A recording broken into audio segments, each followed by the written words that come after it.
I'd like to invite Mr. Chris Pirillo. Everybody, let's give Chris Pirillo a warm welcome from Spokane, Washington, to join us here on stage. So, first of all, thank you for being here, by the way. I took a shot. I was online one day. This is our second social media, actually it's our third social media event, and we asked the audience what they would like to see at future events, and they said, start bringing some people in from out of town maybe that have really used social media to build their brand. And I say that because of our conversation earlier.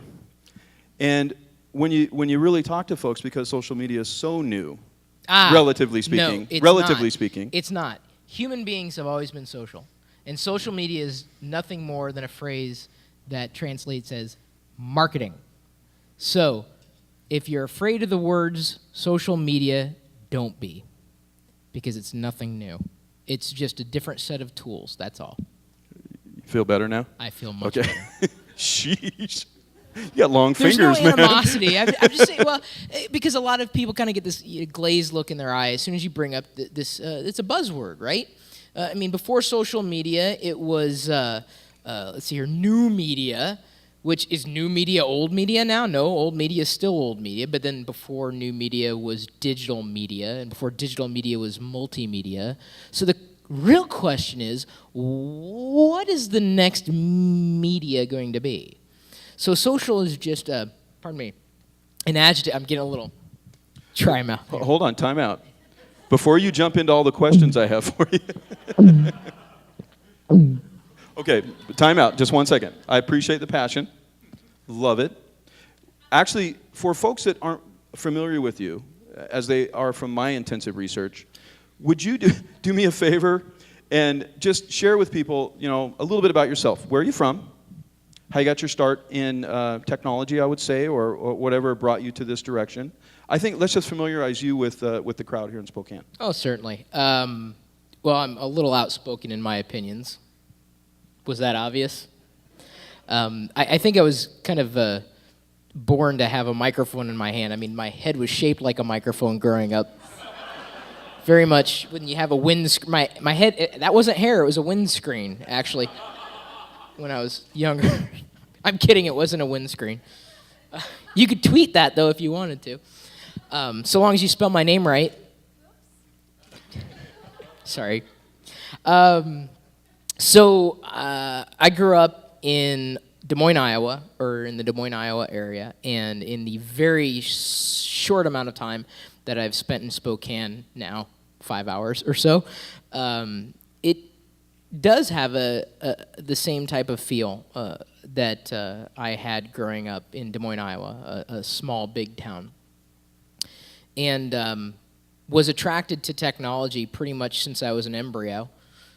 From my first, I didn't have a speak and spell, because I could spell pretty well.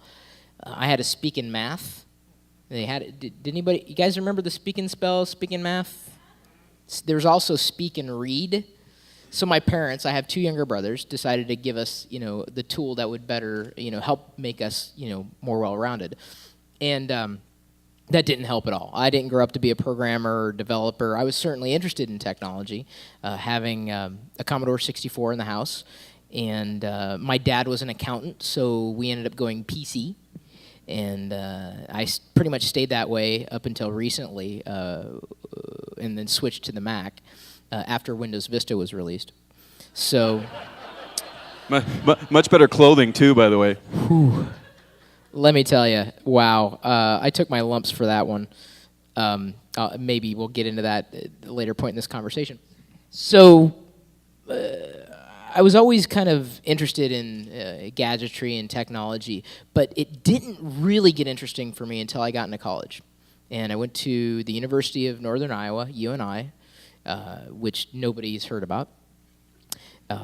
Graduated with a degree in English education, but even in going through that, graduated in 1996, you can do the math, but in starting in 1991, I didn't get online until 1992, but from the very first email that I sent, which was literally, I was sitting across a computer lab from a guy sitting no further away than you are, and sent an email and got a response within seconds, and I knew that was going to change my life. I mean, I didn't have much of a life to begin with, so it didn't take And to tell you, to fast forward today, I still don't have much of a life. It's still the same thing, except instead of a computer lab, I'm online at home. So, I guess to me, even having that degree, English education, wasn't sure what I was going to do with it. Student taught in San Antonio, Texas, realized that was just way too hot for me. I thought, well, how can I take my knowledge, how can I take my passion in the things that I love to do and turn that into somewhat of a career? So I took my personality disorders and I molded them into something that pays the bills. And so when people ask me, what it is that I do, it's very difficult to explain that because, like many individuals, have a lot of interests, but my career is me. You think it's funny, and it is, to tell you the truth. But I tell you, a lot of kids these days, kids going through the process are probably going to be more like me than they are like people in society today, traditional society, working society.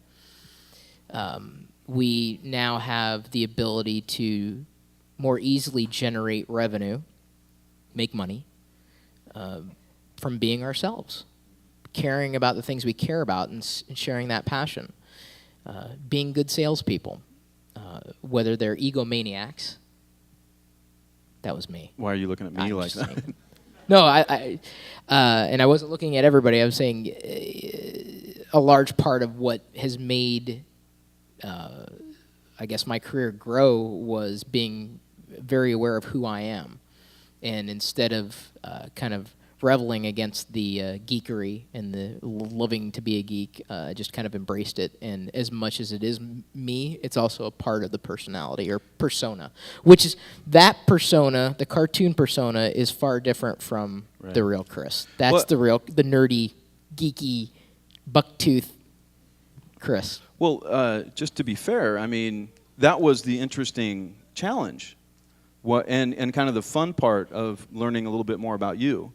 Because what I was interested in was your business when I started out.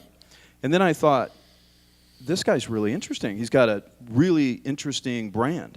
Because it takes on different shapes. You're doing so many things, and we talked about before, and you seem to manage it all. So for folks that aren't familiar, I mean, what are some of the things that you're doing to pay the bills? Sure. It comes down to, having to make money. I mean, generating revenue. And my primary, I guess it would be method of generating revenue is either through advertising or sponsorship. But I'm about at the point in my career of me where I'm recognizing that the knowledge that I have that I've been able to parlay into something big could be applied to other entities. So I'm actually considering going down the direction of like an agency type of role. So instead of just doing the stuff for myself, really helping other businesses achieve the goals that they need to achieve within the realm of technology in general. Because technology is going to change. I mean, 2-3 years ago, social media wasn't a buzzword, and it won't likely be a buzzword for too much longer. It's going to be replaced with something else. I mean, inherently, as I kind of said in the beginning, humans are social. We're social creatures. Media may very well become inherently social. You've done some amazing stuff, and you're kind of shy, I can tell. I'm going to read you some of the stuff this guy's done. It's pretty cool. Oh, boy. He's participated in internet conversation since '92, and he launched LockerGnome.com as a content publishing network and building GnomeDex to be one of the blogosphere's highly regarded conferences. It's an annual event he does every year in Seattle. It's coming up August 19th through 21st. I believe. Very cool. I want to talk about that a little bit more. But he publishes a personal blog and live cast to tens of thousands of viewers and is top subscribed partner on YouTube. Trust me, go to YouTube, type Chris Pirillo. It's hilarious. He's got some great information when he's reviewing gadgets and things like that. But he produces weekly video segments for CNN Live where he offers tech advice. And he also, if you Google Chris Pirillo shows up. It's pretty amazing.